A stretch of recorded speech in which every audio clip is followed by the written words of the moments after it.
Hey, True Believers, England Teen here with another batch of new comic book reviews. And this time, obviously, I'm still doing the future state stuff. I'm going to be doing this for a couple of months now. Probably not the big barrage of reviews, but this is what's going on. And this time we got the Green Lantern. And then I've got a Zenoscope book called Robin Hood. And then talking about the Taskmaster. So, kick back, relax, let's get this party started.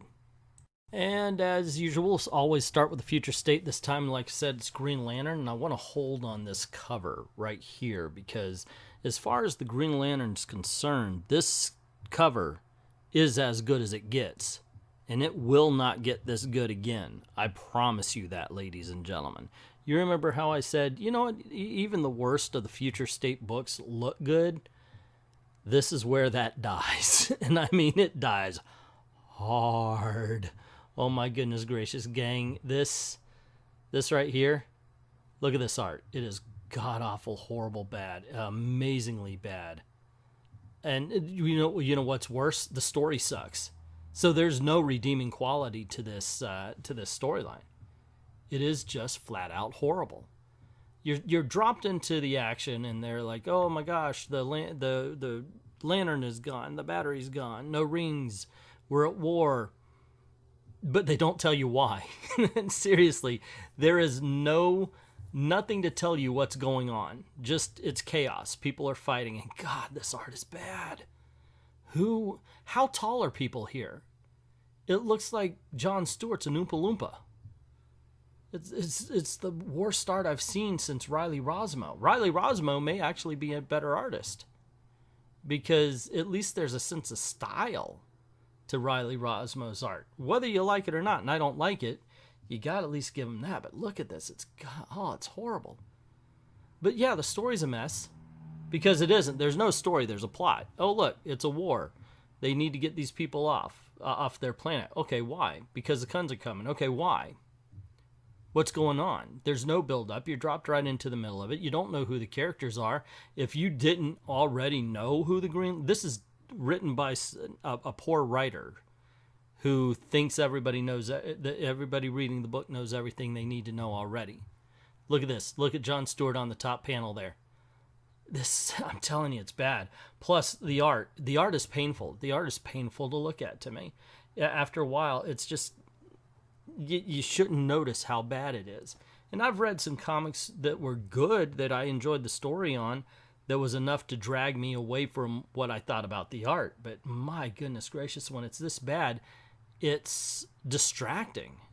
And that's a great way to describe this. This book has distractingly bad art. I'm sorry I'm going off on it, but look at it. Look at this. Oh, goodness gracious. Why? Why was this okayed? And it ruined the streak, man. Seriously, no matter what I thought about the other books, at the very least I could say, at least they look good. At least they look good. You know, I wasn't a big fan of Teen Titans. At least it looked good. Wasn't a big fan of the Wonder Woman book. Freaking beautiful book. I think Joelle Jones really nailed it. But this, OMG, hashtag WTF. There you go. I'm going to talk like a millennial, like a kid now. Anyway, on to the next book. Next up, we have a Jessica Cruz story where she's on a Green Lantern space station and a couple of the Yellow Lanterns come in to take it over as a base of operations. They're the ones that are patrolling space now. And it's basically her taking them out one by one to protect her home and everything. It's actually it's better than the first story. That's for damn sure. It's not bad.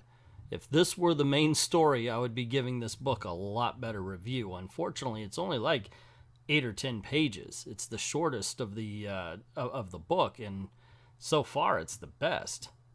Not enough to buy the whole thing though. So fingers crossed for the Guy Gardner, maybe. And yeah, I am reading a story then reviewing it, so I haven't read the Guy Gardner book yet. But you know, fingers crossed. So far, look, that first story is god awful, but at least this one gives the book some redemption. Okay, good news. Just read it, and this is fun. So half the book is good, half the book is bad. But the bad is so painfully bad. This is Guy Gardner is on a planet, and there's two warring factions over what ended up being a piece of space garbage. It fell to Earth, and they were saying, hey, it's a sacred and holy object. Guy Gardner is talking to him as Green Lantern when his ring gives out, and he goes about explaining why they shouldn't kill each other and putting stuff together to the point where he saves the planet. Easy peasy lemon squeezy, right? Yeah, anyway, it's just a ton of fun. And of course, it's a short story. I don't know, will this continue? It looks like it will, because at the end, boom, we've got this guy showing up to throw a monkey in the wrench. Next up, we have some Xenoscope silliness with Robin Hood, Iron Maiden #1. Let me tell you something, man. So, what to say about this? First of all, yeah, I know Xenoscope is a lot of fun. It's got cheesecake covers, but the stories are actually pretty well drawn and well written. They're never, well, I can't say never, but they're hardly ever a disappointment. In this case, it's not. It's a bit out of left field, if you ask me.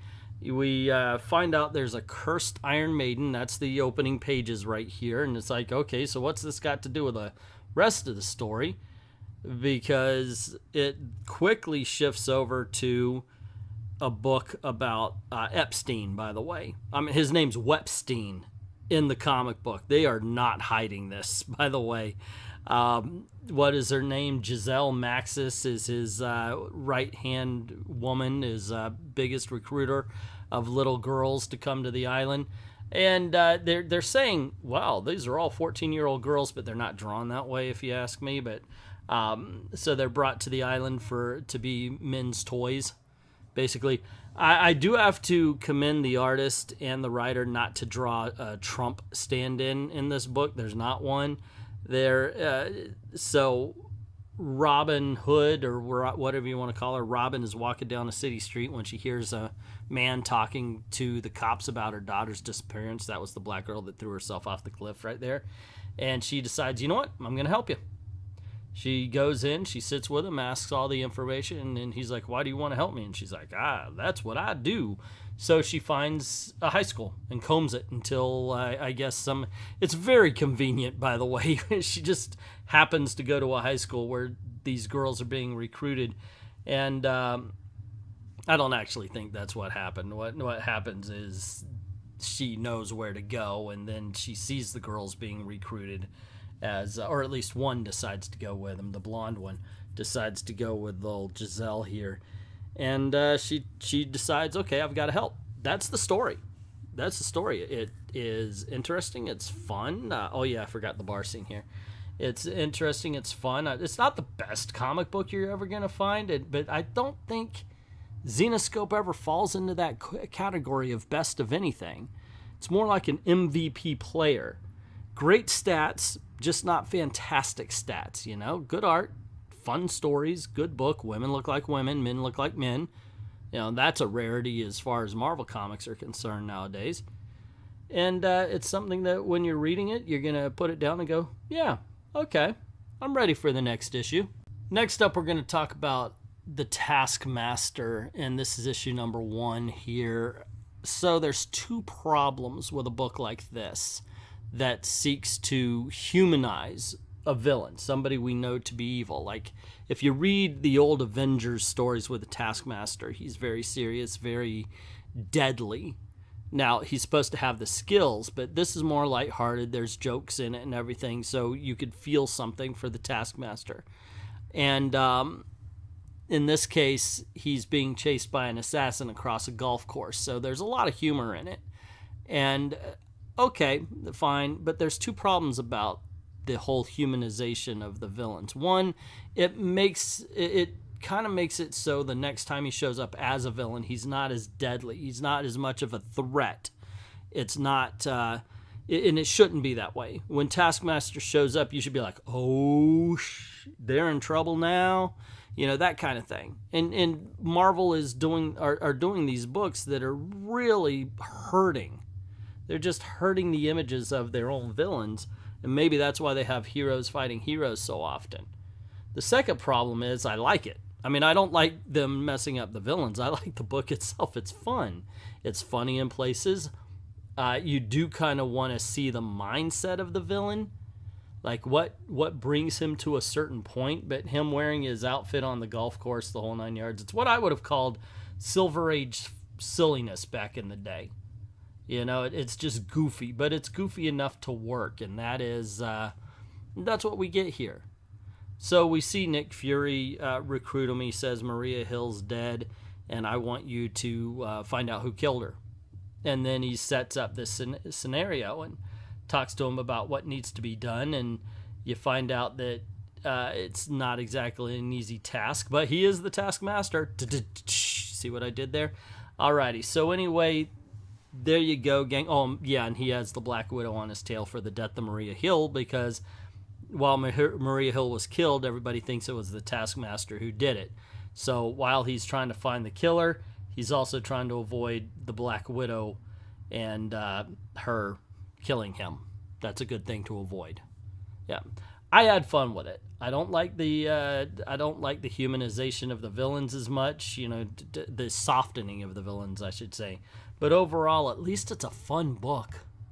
And as usual, I do like to do a little recap, and I will put these books from the worst to the best. And the worst has got to be Green Lantern, even though I did like the Jessica Cruz and the Guy Gardner stories. That's only half a comic, and that's not good enough. On the other hand, Robin Hood, even though they really, really did not hide the Epstein connection, was a lot of fun. It's a good adventure story, but I've got to tell you, I had more fun even with the Taskmaster, and I'm looking forward to issue number 2 and seeing where this miniseries goes. Anyway, those are my opinions. What are yours? Let me know in the comments below. Comment anyway. Just say hello. It helps the algorithm, and I'm really trying. I need to get, 800 more views on average, so please help the algorithm out. Also, if you haven't done it already, click like, share, subscribe, and ring that notification bell, because that's what really YouTube cares about. And if you haven't done it already, go on over to Patreon or Ko-Fi, drop $1 in the till, helps keep the lights on and helps keep making videos for you. I'd like to thank everybody who's already done that. To everyone, all of the true believers, thank you very, very much for watching. And my wife just started snoring. It's she stayed out all night last night. She's, you know what I'm talking about. Anyway, thank you very, very much for watching.